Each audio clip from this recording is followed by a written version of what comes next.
Muito bom dia a todos. Mais uma vez, muito bom dia a todos. Bem-vindos a mais um webinar da iniciativa Acelerar 2025. É o primeiro webinar de 2023 e decidimos manter esta iniciativa de programas de webinars. Portanto, esta iniciativa tem como objetivo acelerar a ação e o progresso para o alcance das metas de 2025 do Pacto Português para os Plásticos e, como eu disse, vai continuar durante 2023. Só antes de iniciarmos a sessão, algumas breves notas sobre o funcionamento. A sessão terá uma parte composta por uma apresentação, seguida de um período de perguntas e respostas. No período de perguntas e respostas poderão colocar as vossas questões à oradora, no caso, via bate-papo ou oralmente através da função de levantar a mão. Pedia que mantivessem os vossos microfones desativados até ao período de perguntas e respostas. O webinar de hoje será focado na temática da reciclagem de plásticos para contacto alimentar, o novo regulamento e tecnologias alternativas. E conta hoje com a presença da professora Fátima Poças, que é docente e investigadora da Escola Superior de Biotecnologia da Universidade Católica e diretora docente de Qualidade e Segurança Alimentar da Escola Superior de Biotecnologia da Universidade Católica. Professora Fátima, muito obrigada pela sua disponibilidade e é um gosto que esteja hoje aqui connosco para nos falar desta temática tão atual e importante. Passo-lhe a palavra. Muito obrigada. Muito bom dia a todos, muito obrigada, desde já pelo... Muito obrigada a todos por estarem aqui hoje, muito obrigada ao Pacto pelo convite, é um gosto estar aqui, vamos partilhar algumas ideias e espero que seja produtivo para todos.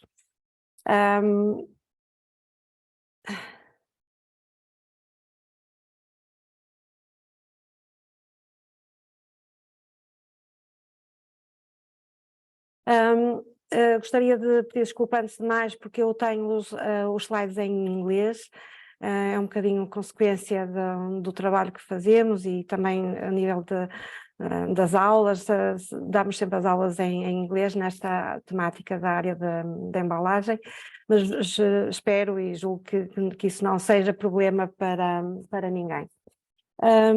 Vou falar um pouco, dar um pouco o contexto, muito brevemente, falando um pouco dos desafios que a reciclagem dos plásticos para a embalagem alimentar colocam, falando um pouco de aspectos também de qualidade e de segurança.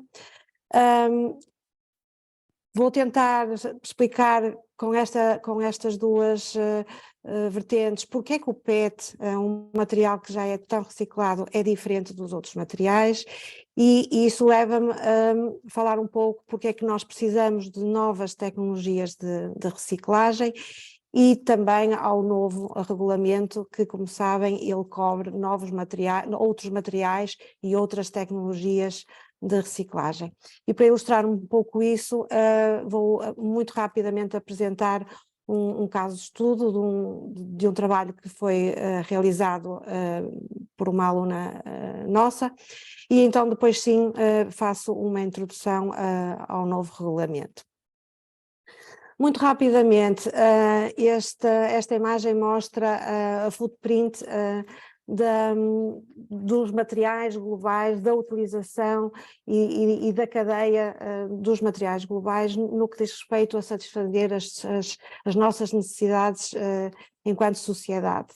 E gostaria, portanto, é uma imagem tirada da Circularity Gap Report do ano passado, e como podem ver, portanto, cobre não só biomassa, fósseis, minerais, mas sobretudo dá-nos a indicação que, muito importante, que globalmente a nossa economia é apenas cerca de 8% circular e, portanto, há aqui muita coisa a melhorar. Também o consumo de materiais virgens tem aumentado e dados deste mesmo relatório mostram um aumento exponencial, uma projeção para o ano de 2050 de um aumento que continua na mesma tendência, e isto apesar das medidas e dos esforços que já têm sido feitos e que se iniciaram desde 1972 com o Clube de Roma e todas as outras iniciativas COPs que têm ocorrido. Portanto, nós não estamos a conseguir inverter aqui a tendência para em direção a uma sustentabilidade. Este mesmo relatório ainda mostra uma espiral de intervenções para manter... eu pedia só para desligarem o microfone. Não sei se a organização pode desligar os microfones automaticamente. Já está, professora, já está. Obrigada. Estava eu a referir, temos esta espiral de intervenções para tentar encontrar o caminho de manter o que já é mau, mas pelo menos o grau e meio de aumento global, e a embalagem aparece aqui reduzir o excesso de consumo através da substituição da cadeia da alimentação animal por origem vegetal, redução do food waste, menor embalagem e muito interessante, portanto, também manter o consumo no nível suficiente. Portanto, a embalagem aparece aqui também como fundamental para caminharmos numa vertente de sustentabilidade. E, portanto, como nós sabemos, a embalagem é um elemento-chave na cadeia de valor no âmbito do novo plano da economia circular. Quais são os desafios, então, para a reciclagem de plásticos? E eu aqui refiro-me, sobretudo, ao plástico que é usado para a embalagem. Nós sabemos que tem havido um aumento crescente, contínuo e crescente dos níveis de resíduos de embalagem em todos os materiais, como vemos aqui, mas também muito e sobretudo nos materiais plásticos.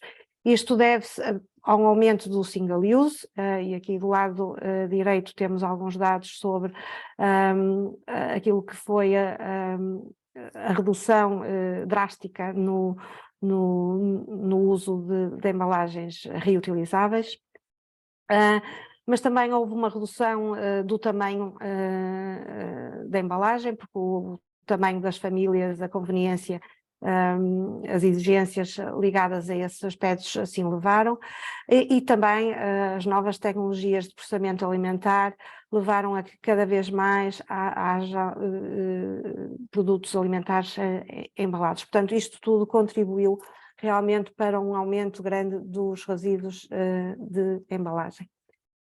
Temos limitações na reciclagem. Essencialmente nós temos observado aquilo que nós designamos por downcycling, ou seja, a reciclagem para usos de menor valor. Alguma exceção é feita ao PET, naturalmente, e isto deve-se porque há aspectos de segurança e de qualidade, mas também, no caso dos outros materiais, há uma falta de tecnologia à escala industrial capaz de reciclar para contacto alimentar. E vamos ver mais à frente um bocadinho este aspecto.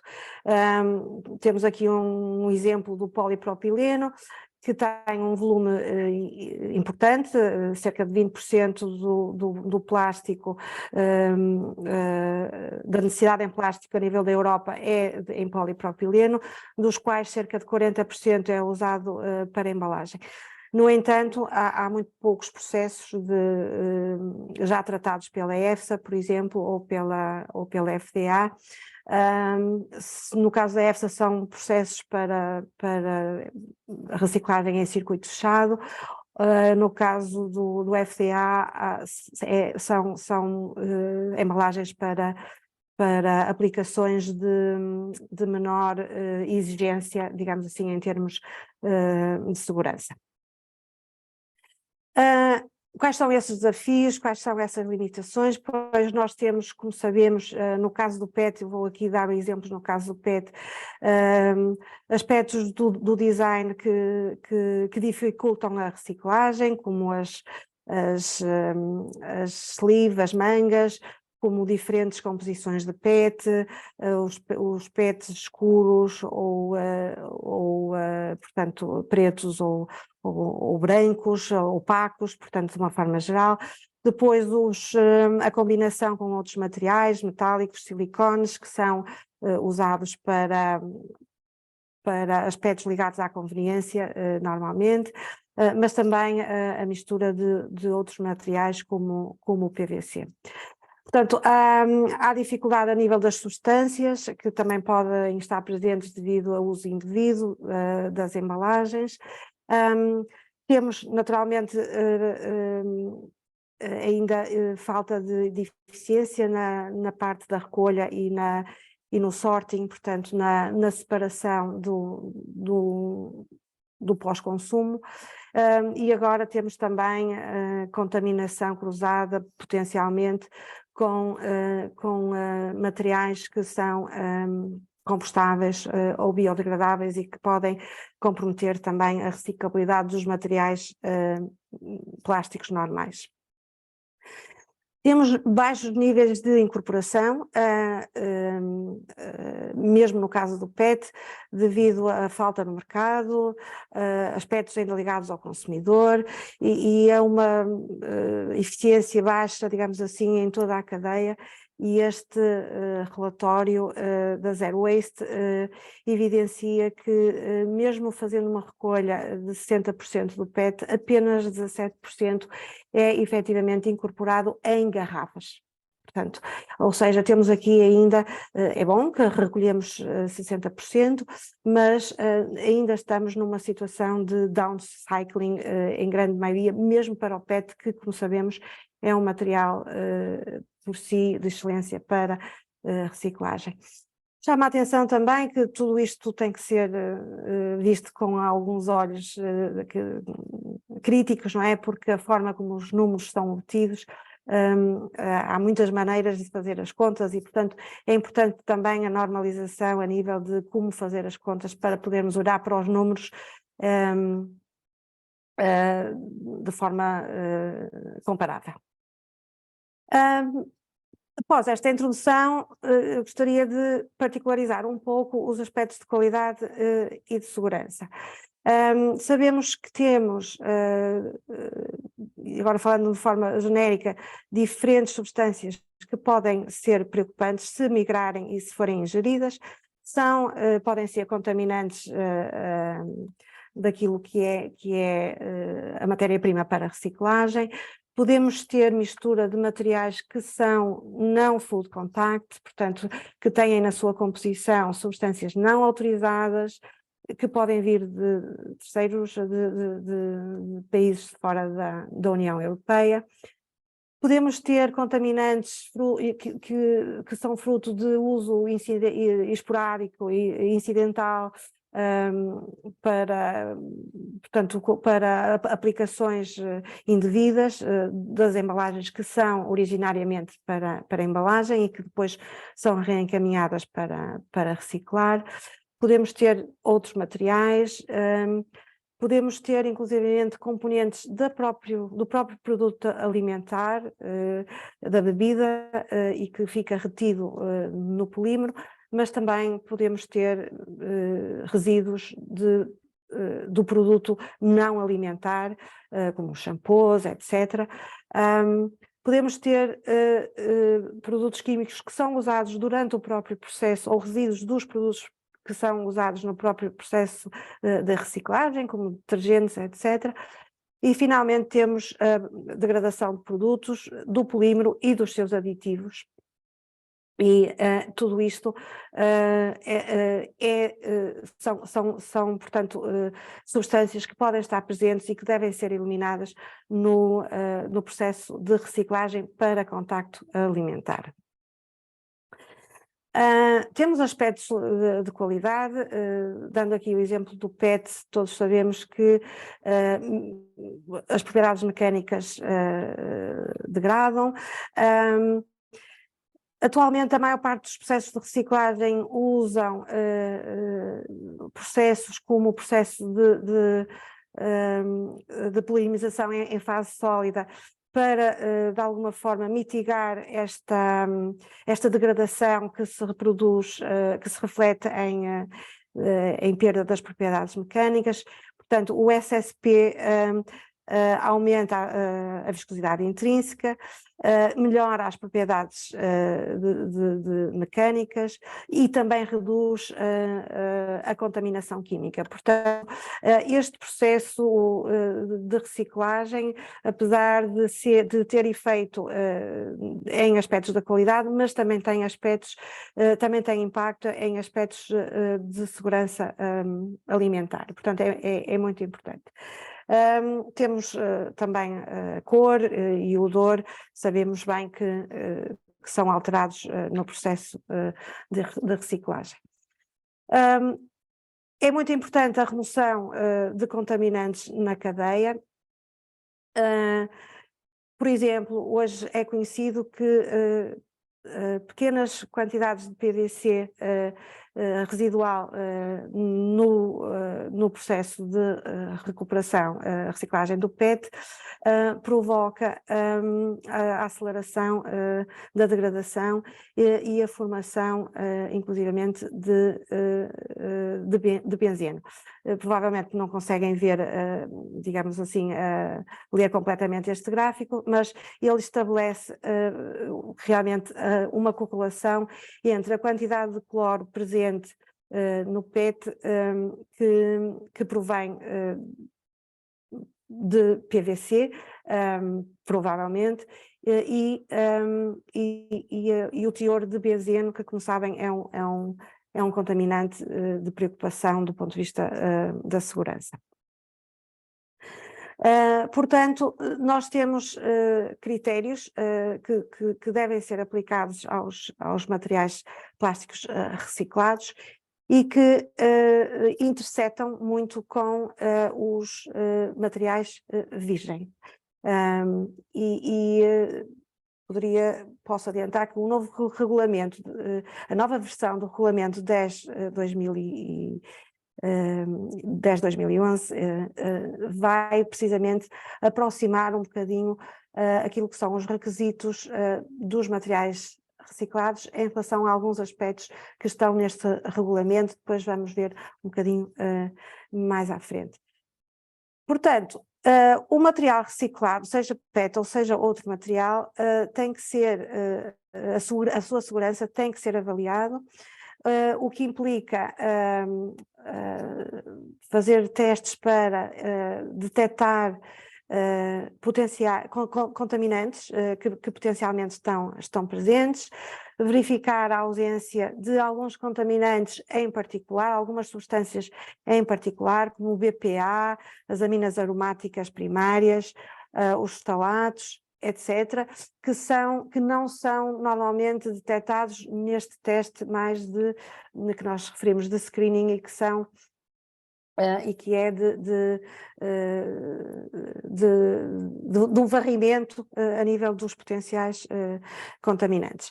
Temos que verificar a ausência das substâncias não intencionalmente adicionadas e a detecção ou verificar a ausência de substâncias que podem ser carcinogénicas, mutagénicas e tóxicas à reprodução. Por último, a verificação da conformidade do material em relação a valores quantitativos de migração. E, portanto, isto é um bocadinho um overview daquilo que que tem que ser feito para qualquer material reciclado, inclusivamente para o PET. Neste slide podem ver algumas das substâncias que são normalmente detectadas em rPET. Eu não me vou deter aqui, poderão depois explorar isto mais tarde se tiverem interesse. Porquê é que o PET é diferente, então? O PET tem baixa difusividade, o que significa que ele, pelas suas características, tende a absorver pouco os compostos que podem ser contaminantes durante a fase da sua utilização. Portanto, isto já é uma vantagem. Além disso, o PET normalmente não tem uma carga de aditivos como os outros materiais, à base de poliolefinas, por exemplo, sendo que estes aditivos depois num processo de reciclagem mais à frente podem degradar e, portanto, são fonte de preocupação. Portanto, é mais uma vantagem do PET ou uma diferença em relação aos outros materiais. Adicionalmente também, do ponto de vista de composição e segundo os fabricantes deste polímero, não há uma diferença entre o PET que é para alimento, do PET para não alimentar, precisamente também devido a esta carga muitíssimo baixa de aditivos. Portanto, isto é uma vantagem muito interessante. Outro aspecto é que para o PET foram desenvolvidos já grandes processos que usam elevada temperatura, vácuo e fluxo de gás para a descontaminação. E, portanto, a descontaminação é possível para este material, porque este material resiste a elevada temperatura, resiste a estas condições necessárias para a descontaminação. O que não acontece com as poliolefinas e com os poliestirenos, por exemplo, e, portanto, não podem ser descontaminados pelas mesmas tecnologias usadas para o PET, porque estes materiais têm menor estabilidade e, por outro lado, têm um potencial de contaminação muito maior do que o próprio PET. Pronto, e agora sim, chegamos ao ponto em que é por isso que este regulamento nos traz novas tecnologias, ou que permite novas tecnologias, porque efetivamente até ao momento o regulamento anterior estava muito centrado no PET, e nós agora sabemos porque é que o PET é diferente dos outros materiais e por isso é que precisamos de outras tecnologias para as poliolefinas e para os poliestirenos, por exemplo. Nós temos, além de uma evolução e de vários desenvolvimentos a nível da reciclagem mecânica também, temos a reciclagem por dissolução, que está bastante avançada também, e temos a reciclagem química que também estará em fase de desenvolvimento. Eu não vou falar sobre isso, só queria situar aqui estes diferentes três tipos de tecnologia e, sobretudo, dar ênfase a que mesmo a reciclagem mecânica tem sofrido desenvolvimentos para permitir melhor eficiência de descontaminação para outros materiais que não PET. Mas agora, muito rapidamente, ilustrava uma nova tecnologia que testamos na nossa universidade, que foi a descontaminação de polipropileno por dióxido de carbono supercrítico. Nós o que fizemos foi comparar três materiais, o PET, o polipropileno e o PLA. Portanto, obtivemos de um parceiro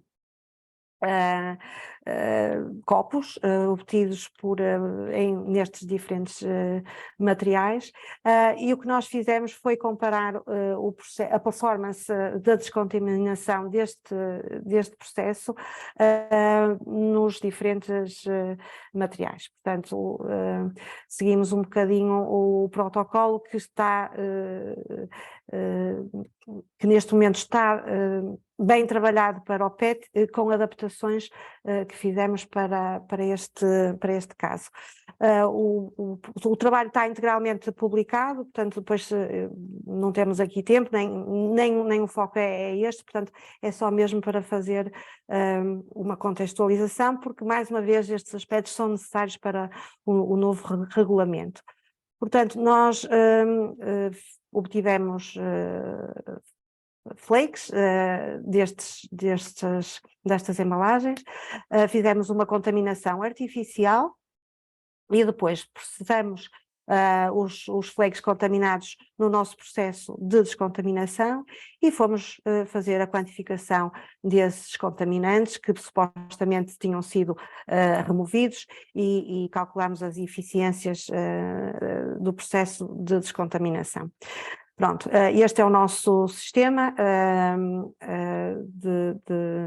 de tratamento por CO2 no estado supercrítico.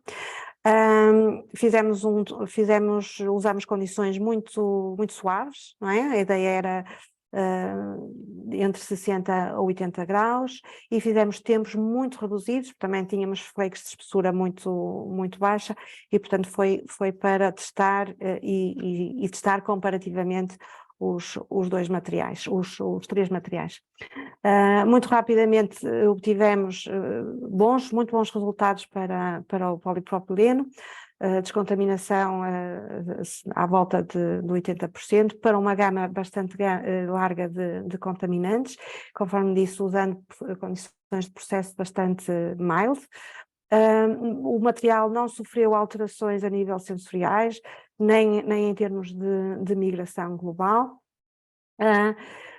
Tivemos melhor descontaminação no caso do polipropileno do que no caso do PET. No caso do PET, o efeito do tempo era muito relevante. No caso do polipropileno, o efeito da temperatura e do tempo nestes níveis não era relevante, o que significa que estávamos a trabalhar em condições já muito próximo das otimizadas. Pronto, depois se tiverem questões em relação a este processo, mas este é um exemplo de uma nova tecnologia que ainda não aparece no regulamento, mas que é possível e há já empresas com instalações piloto e em fase de scale-up para usar esta tecnologia para reciclagem de poliolefinadas para contacto alimentar. E então agora sim chegamos ao novo regulamento neste contexto que referi. Portanto, o novo regulamento, como sabem, repele o anterior, o 282, deixa de estar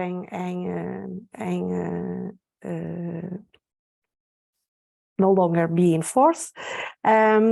Isto significa que não é possível mais usar materiais reciclados ao abrigo das legislações nacionais. Não é um problema para Portugal, que nós não temos, mas para outros países poderá ser. Este regulamento permite o estabelecimento de regras para a recolha, para o sorting do plástico, a sua descontaminação e depois a sua transformação. Tem aspectos ligados ao controle de qualidade, à documentação e à parte da rotulagem. Muito importante este novo regulamento assume claramente aquilo que foi sendo um reconhecimento, digamos assim, dos estudos que foram sendo feitos e dos processos que foram sendo avaliados.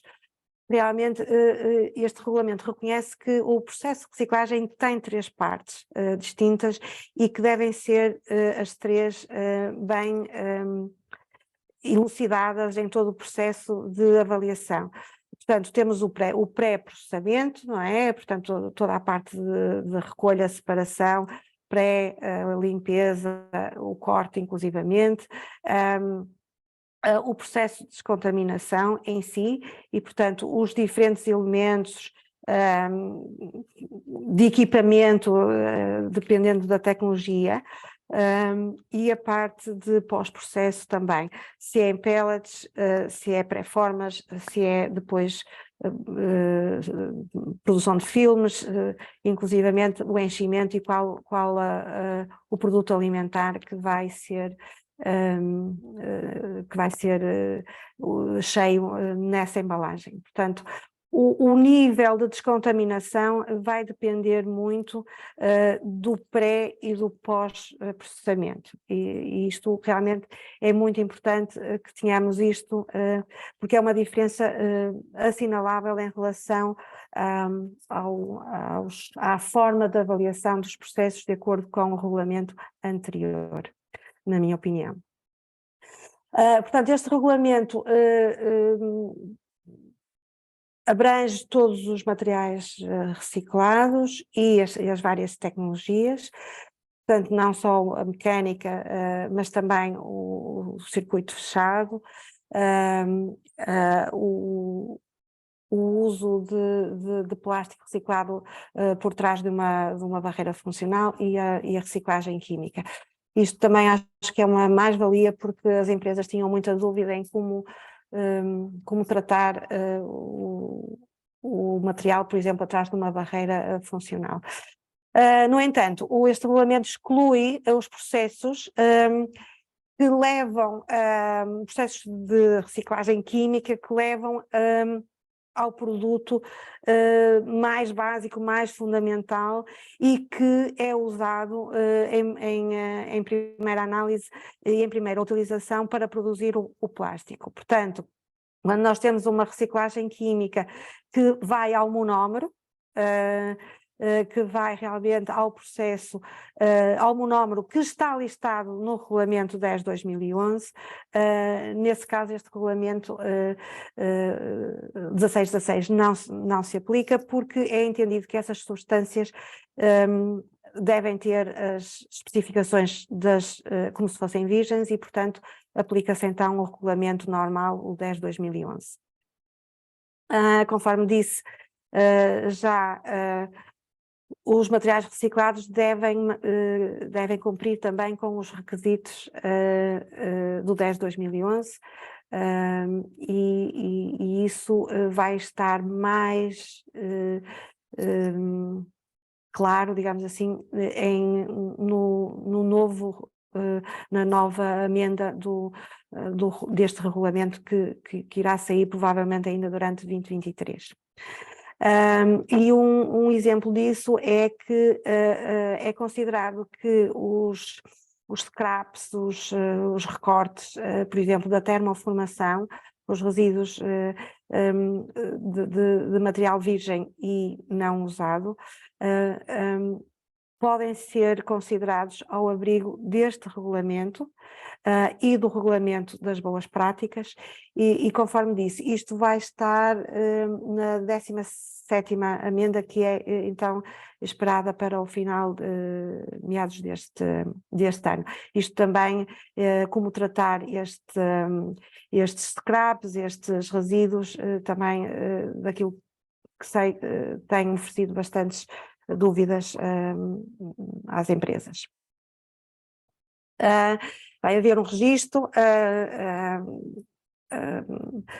portanto, como sabem, hoje todos os recicladores e as instalações têm que estar registados.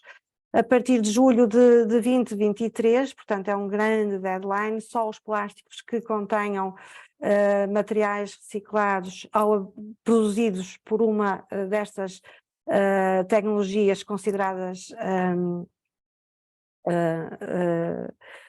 suitable, ou se estiverem a ser desenvolvidos ao abrigo de uma nova tecnologia. Portanto, só nessa situação é que os materiais depois de 10 de julho podem estar a ser usados no mercado.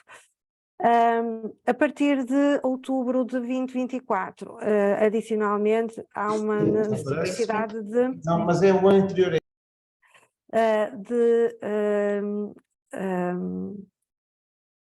certificação dos sistemas de qualidade usados para recolha e para o pré-processamento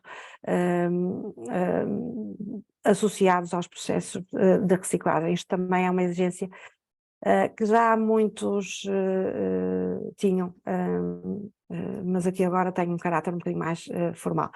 Como sabem, hoje o regulamento apresenta apenas duas tecnologias, portanto,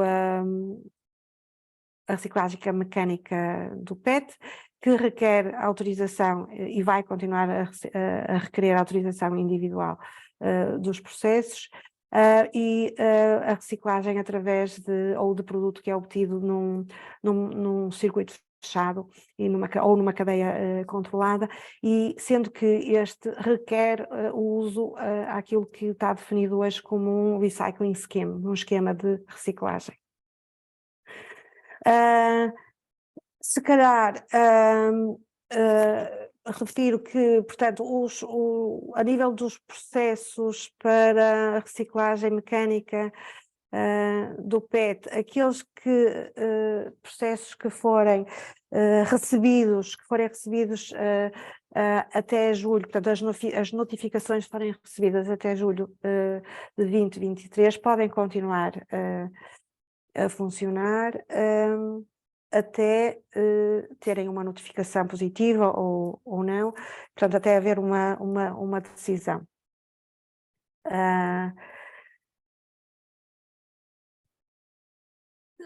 De julho para a frente, aqueles processos que não forem alvo de notificação não podem estar no mercado.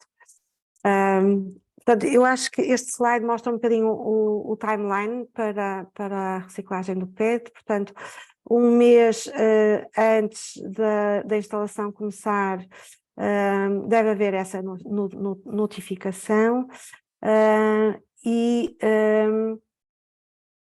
um mês depois da instalação estar a começar, deve ser estabelecida então a informação sumária para a monitorização da conformidade, que o reciclador deve ter já elaborado à data da instalação, e que deve submeter no máximo até um mês posterior. E, portanto, depois desta entrega, digamos assim, a autoridade competente deve verificar todos os aspectos, deve notificar a comissão da recepção da documentação, deve fazer já um controle, portanto uma auditoria, e informar a comissão se houver problemas. Portanto, isto é o que está, é o que eu entendo que está em termos do timeline para a reciclagem do PET. Para as novas tecnologias, uma nova tecnologia só é considerada adequada se conseguir efetivamente baixar os níveis de contaminação potencial, de forma a que o material cumpra com o 1935/2004, que, como sabem, é o regulamento chapéu para a área dos materiais em contacto e que, portanto, aplica-se a todos os materiais, não só plásticos, mas neste caso é o que nos interessa, mas tem aspectos não só de contaminação química, mas também de aspectos sensoriais, alteração, por exemplo, de propriedades organoléticas, também está previsto, e aqui este regulamento fala também, considera que a parte da segurança microbiológica também deve ser garantida. E, portanto, as empresas que estejam a desenvolver novas tecnologias e que já estejam a operar nesta altura em que o regulamento foi foi emitido, deve notificar a autoridade competente e publicar um relatório inicial até abril deste ano. Eu não sei se há em Portugal alguém que terá apresentado algum registro para isto. Portanto, a notificação era para a autoridade competente e para a Comissão Europeia. Conforme disse, a partir até 10 de abril, portanto, deve estar disponível o dossiê e esse relatório inicial. A partir de 10 de junho o registro deve estar feito e em 10 de julho, portanto, o relatório mais completo deve estar submetido à autoridade competente com um plano de monitorização que vai ocorrer de 6 em 6 meses, não é? Portanto, isto é uma mudança de filosofia completa, porque no fundo, enquanto que no PET e na reciclagem mecânica, em rigor, as empresas só poderiam estar, os processos só poderiam estar a operar após autorização. Aqui é reconhecido que há necessidade de criar um histórico de avaliação da performance do processo, ou da tecnologia, neste caso, e daquele processo, e, portanto, o registro, digamos assim, o ganho, a evolução e o desenvolvimento dessa informação que é necessária ao longo de 2 anos. Tem um período inicial de dados, de submissão de dados, obviamente, que atestem que a tecnologia tem potencial para ser considerada como uma tecnologia adequada, mas no fundo a sua autorização só vem depois de um período de 2 anos, em que de 6 em 6 meses há registro e reporte de dados de 6 em 6 meses. No caso do closed loop, portanto, é entendido que não é requerido a autorização, porque portanto, o próprio circuito impede, limita a introdução de contaminantes. Portanto, mesmo assim é preciso fazer o registro e é preciso, portanto, este esquema de reciclagem que deve ser notificado, apesar de não carecer de autorização. Pronto.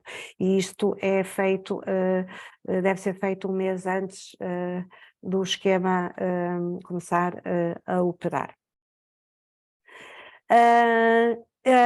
Pronto, muito rapidamente, eu acho que já temos ainda 10 minutos para algumas perguntas que queiram colocar.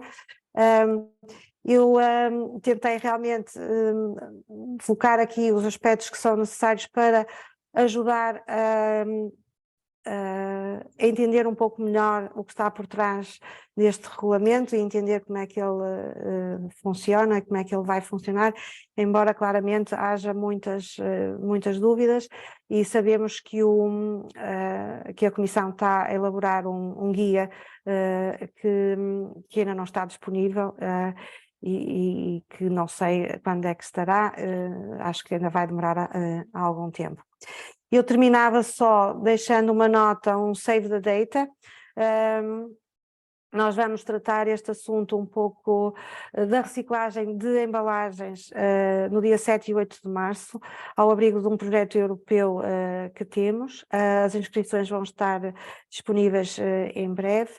Portanto, não vai ser exclusivamente sobre plásticos, mas vai ter uma grande componente sobre plásticos, naturalmente.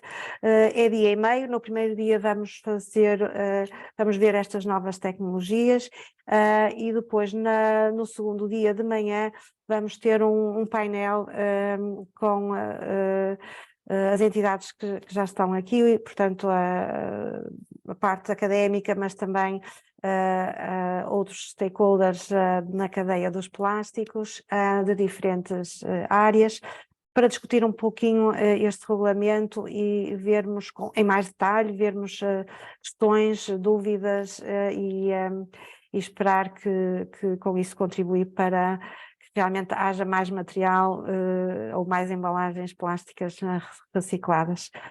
Muito obrigada pela vossa atenção, deixo os nossos contactos, portanto, do laboratório e o meu para alguma questão que queiram colocar mais tarde. Muito obrigada. Professora Fátima, muito obrigada.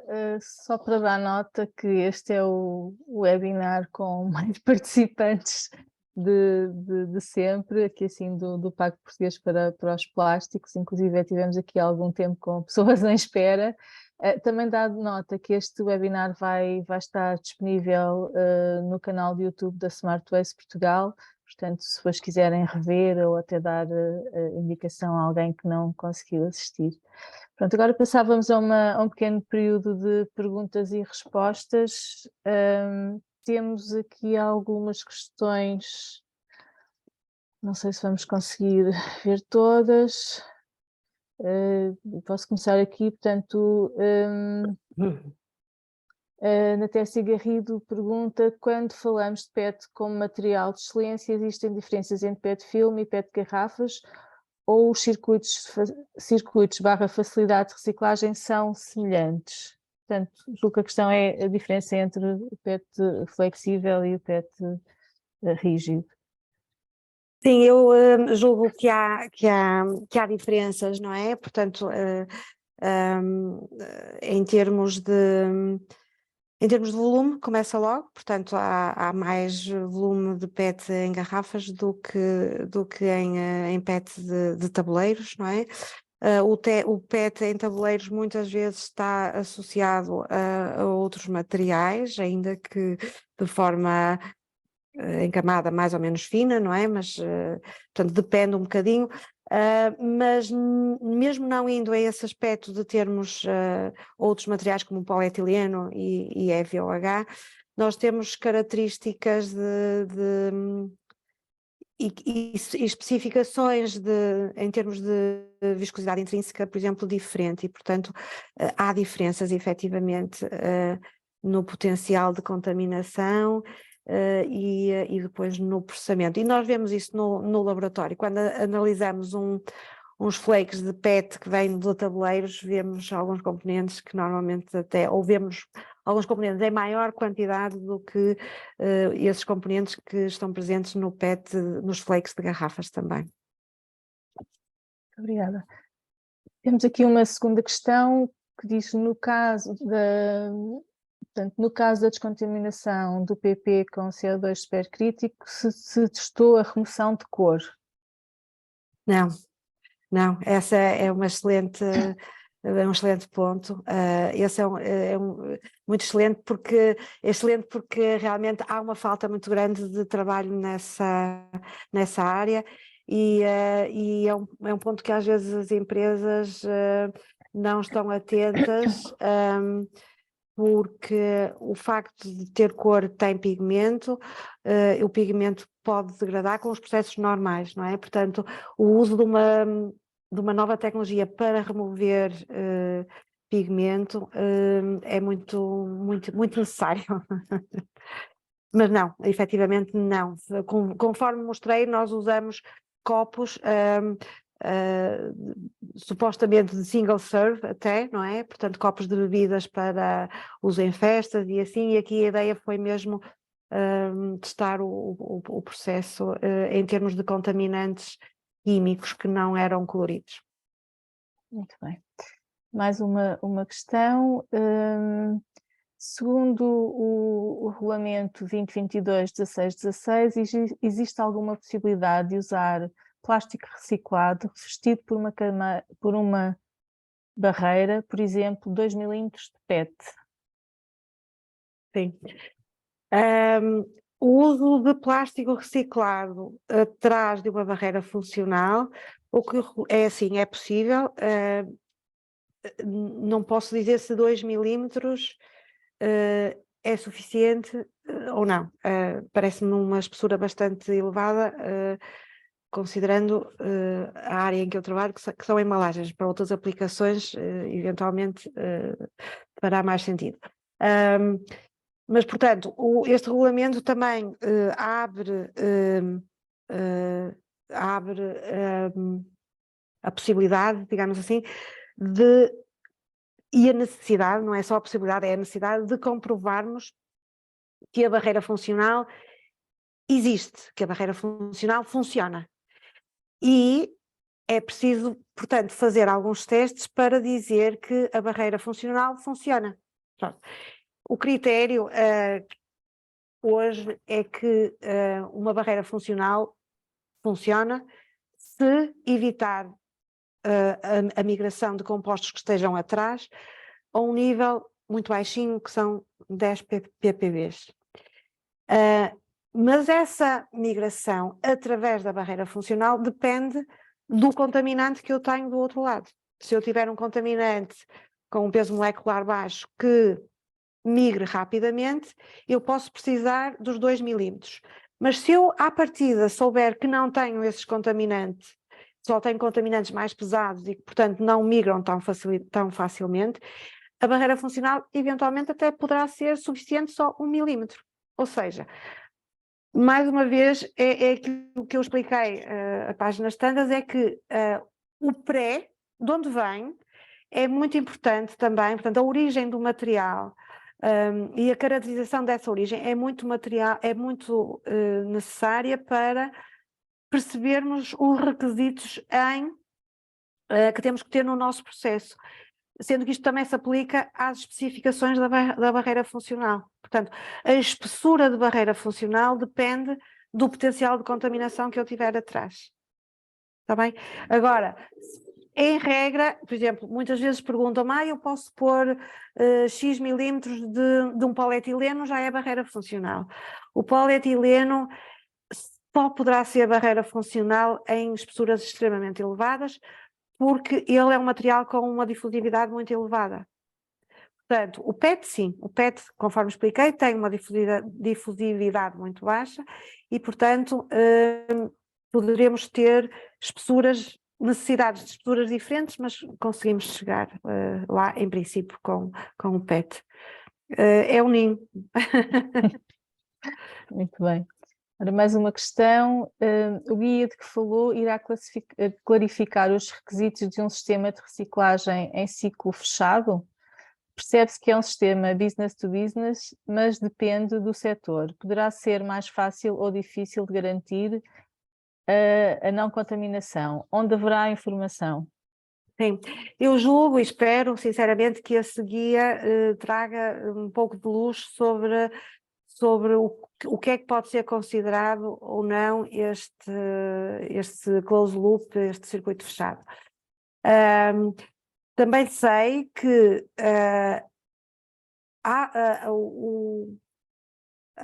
o sucesso, digamos assim, o sucesso de podermos considerar um circuito fechado, um determinado esquema como circuito fechado, vai estar muito nos ombros da autoridade competente. Ou seja, a autoridade competente, ao fazer as avaliações, as auditorias, vai muito determinar se naquelas condições específicas o esquema tem efetivamente condições para ser um circuito fechado e, portanto, cumprir com os requisitos de garantia de segurança necessários. Mas sim, acho que o guia, espero que o guia, eu ainda não vi nenhuma versão do guia, devo dizer, Portanto, não sei em rigor, mas acho que sim, e espero que sim. Comparativamente com outros guias que saíram, eu acho que sim. E a questão é, qual será a autoridade competente, ou quem é esta autoridade competente? Olha, eu confesso, eu não sei se está cá alguém da DGAV,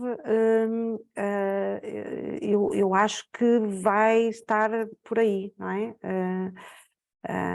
Mas confesso que não sei responder a essa pergunta, e assim, no que diz respeito aos processos anteriores, aos processos que foram submetidos ao abrigo da legislação anterior, portanto houve prestamento, portanto era a DGAV, eu julgo que será também, mas não sei. Só mais uma questão. Dizem aqui, ficamos com dúvidas sobre o que o regulamento informa sobre os materiais pós-industriais, como por exemplo o PET de pré-formas e a paras de termoformagem. Portanto, há aqui dúvidas sobre o que é que se poderá fazer com estes materiais. Sim, se forem resíduos que, por exemplo, de uma fábrica de injeção, não é?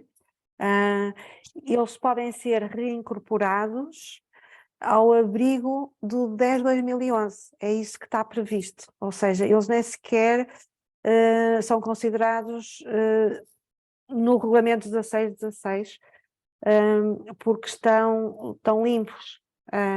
Isso era uma coisa que nós sabíamos que o regulamento 282, portanto o regulamento da reciclagem antigo, não se aplicava a este tipo de resíduos. Mas agora